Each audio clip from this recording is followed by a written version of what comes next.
اعوذ باللہ من الشیطان الرجیم بسم اللہ الرحمن الرحیم۔ مونگ کا شمار بھی دالوں میں سے ہوتا ہے اور اس کا استعمال انسان کو کئی ایک بیماریوں سے محفوظ رکھتا ہے کہ جن میں سب سے بنیادی بیماری انسان کے جسم کی سفیدی ہے۔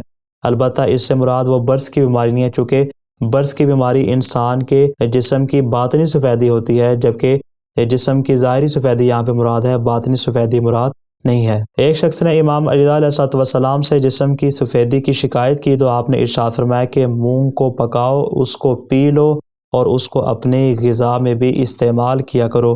گویا کہ یہاں پہ پینے سے مراد یہ ہے کہ جب تم مونگ پکاؤ تو اس میں کافی زیادہ مقدار میں پانی ڈالو تو گویا کہ وہ ایک شوربے کی شکل اختیار کر جائے، پس اس کو پی لو اور اس کے اندر جو مونگ ہو ان کو بطور غذا کے استعمال کیا جائے۔ پس جو اس کا پانی ہوگا اس کو پیا جائے اور جو اس کے اندر مونگ ہے اس کو غذا کے طور پر استعمال کیا جائے۔ نیز امام علی علیہ السلام کے بعض صحابہ نے ہی آپ سے جب اس بیماری کی شکایت کی تو آپ نے ارشاد فرمایا کہ چند پکے ہوئے مونگ لو اور انہیں پتوں کے ساتھ پیس لو، پھر اس کا پانی نچوڑو اور اس کو نہار میں استعمال کرو۔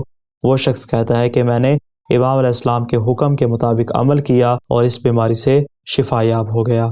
دعائے خالق دو عالم سے کہ وہ ہمیں ہر قسم کی بیماری سے محفوظ فرمائے۔ السلام علیکم ورحمۃ اللہ وبرکاتہ۔